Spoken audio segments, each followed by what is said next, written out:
Hello everyone, welcome back to my channel and I hope कि आपकी तैयारी भी अच्छी चल रही है। आज का शेड्यूल काफ़ी बिजी रहने वाला है क्योंकि सुबह में मुझे पब्लिक एडमिनिस्ट्रेशन का रिवीजन करना है और दोपहर में मुझे जाके वर्ल्ड हिस्ट्री का मेंस आंसर राइटिंग करनी है। इस तरह ठीक करने के बाद हम आ गए थे वॉक पे। तो ये है मुखर्जी नगर। सुबह में ऐसे लग रहा है मानो यहाँ पे कोई रहता ही ना हो, और शाम में देखिए तो पूरी जगह ही अलग दिखती है। तो यहाँ पे हम आ गए थे अपने फेवरेट टी स्पॉट पे, नागौरी टी करके हैं, ये काफ़ी अच्छी चाय बनाते हैं। चाय पीने के बाद हम जल्दी से रूम पे चले गए क्योंकि ब्रेकफास्ट करके पढ़ना भी था। तो बिना कुछ झंझट किए दूध कॉर्नफ्लेक्स हमने डाला और वो खा के हम बैठने के लिए स्टार्ट हो गए। अब मैं अपने दिमाग में ये चीज़ें बैकग्राउंड में बना रहा था कि क्या क्या चीज़ें मुझे रिवाइज करनी है। जैसे पब्लिक एडमिनिस्ट्रेशन में मुझे शॉर्ट्स नोट्स करने हैं, पब्लिक थिंकर्स के कोर्स होते हैं, वो सब भी बहुत इंपॉर्टेंट होते हैं, खास करके ऑप्शनल के पेपर्स में। तो उन्हें भी रिवाइज़ करना है। और उसके बाद से वर्ल्ड हिस्ट्री तो खैर है ही। तो जल्दी से नाश्ता करके हम बैठ जाते हैं अपने फर्स्ट लॉट में।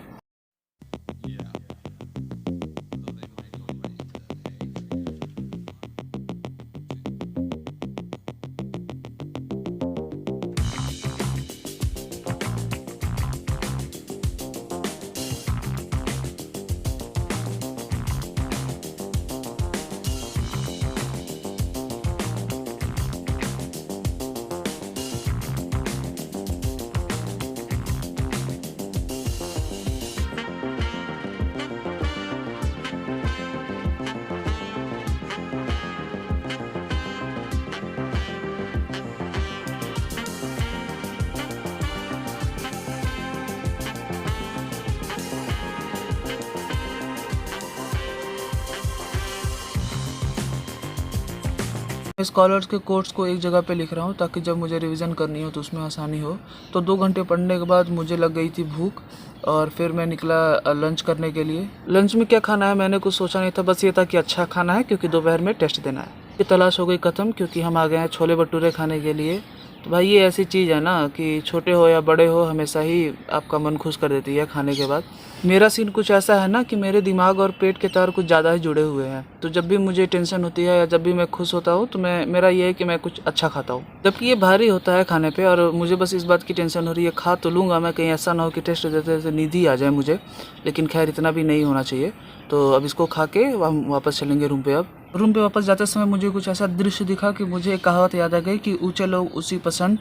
ये आदमी ऊपर बैठा हुआ था, पता नहीं क्यों बैठा हुआ था, सोच रहा होगा शायद, हो सकता है प्रीलिम्स दिया हो इसने भी। तो बिना टाइम वेस्ट किए हम चलेंगे फोरम आईएएस के सेंटर पे, जहाँ पे मुझे वर्ल्ड हिस्ट्री का मेंस आंसर राइटिंग प्रैक्टिस करनी है। तो वहाँ से 100 मीटर 200 मीटर की दूरी पर था। इस बीच में जो कुछ भी रिवाइज किया था उसको अपने दिमाग में रिपीट कर रहा था बार बार। तो यहाँ पे आ गया कलेक्शन सेंटर, जहाँ से मैंने टेस्ट की कॉपी ली।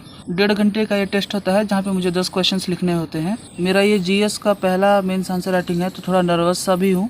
और जब मैं यहाँ पे आके देखा तो नर्वसनेस और बढ़ गई क्योंकि एसी तो चल रही थी लेकिन अंदर अलग ही गर्मी थी। फिर भी मैंने खुद को रेडी किया और आंसर लिखने के लिए बैठ गया। ऑलमोस्ट 2 घंटे लिखने के बाद मैंने कॉपी को सबमिट कर दिया और मैं बाहर आ गया। थोड़े ही दूर पे निकलने के बाद मुझे ये भैया दिख गए जो फ्रूट सैलेड बना रहे थे। तो मैंने एक सोचा खा ही लेते हैं, भूख तो लगी थी, 2 घंटे लिखे हैं। इवन तो लिखने का टाइम 1.5 घंटा था लेकिन मुझे 2 घंटे लिख गए। आंसर्स फ्रेम ही नहीं हो रहे थे। आंसर्स को लिखते समय ऐसा रियलाइज हो रहा था कि मानो कितने ही थॉट्स हैं मेरे दिमाग में लेकिन अभी एक भी नहीं आ रहा है। फिर भी पर डाला और जितना हो पाया मैं लिखा, इसी वजह से समय ज़्यादा लग गया।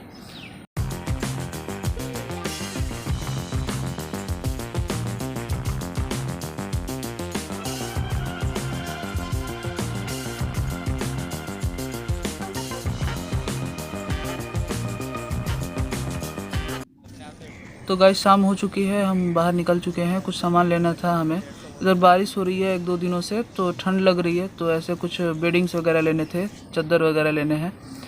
तो और महेश को ये तकिया लेना था तो वो तकिए के लिए देख रहा था। तो बहुत ढूंढने के बाद हमें ये दुकान मिली थी।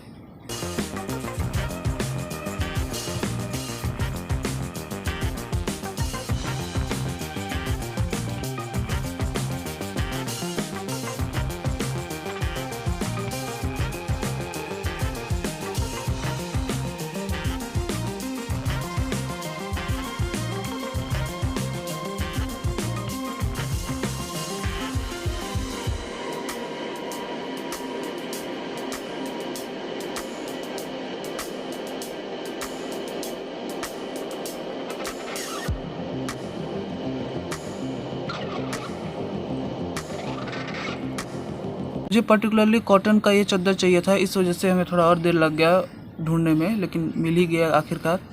रात को भूख उतनी लग नहीं रही थी तो हमने सोचा कि आज समोसा ही खाते हैं, तो हमने अपने और सारे दोस्तों को बुला लिया। 3-4 आ गए और फिर हम यहाँ पे ही अपनी मंडली जमा लिए। समोसे देख के यार बड़े गर्म प्यारे लग रहे थे, तो ये अब यही खाएंगे हम रात में। समोसे जितने गर्म होते हैं ना तो भूख भी उतनी ही लगती है। तो आखिरकार मिल तो गया था हमें समोसा और हम फिर अपना पेट पूजा शुरू कर दिए। समोसे खाने के बाद ये डिसीजन लिया गया कि अब कॉफ़ी पियेंगे, तो हम कॉफ़ी की दुकान पे चले गए और 1 कप कॉफ़ी सबने ले लिया। और वो पीने के बाद हम चलेंगे रूम पे, क्योंकि ये जो मैंने टेस्ट लिखा है वर्ल्ड हिस्ट्री का, उसके सारे आंसर मॉड्यूल्स मिले हुए हैं हमें, तो उसके क्या मॉडल आंसर होने चाहिए थे। और क्योंकि कॉपी तो चेक होकर बाद में आएगी, लगभग 1 हफ्ते लगते हैं उसको चेक होने में, तो उन्होंने मॉडल आंसर दे दिया है कि आंसर कैसा होना चाहिए। और डायग्राम वगैरह भी काफ़ी इनके प्यारे हैं। तो एग्जैक्टली तो नहीं बन पाते हैं ऐसे एग्ज़ाम में, लेकिन एटलीस्ट आदमी इंस्पिरेशन लेके उसके अबाउट में बना दे तो फिर भी मार्क्स अच्छे आते हैं। तो इन्होंने काफ़ी इलेबोरेट पॉइंट्स में डिस्कस किया है जो भी क्वेश्चंस इन्होंने पूछा था।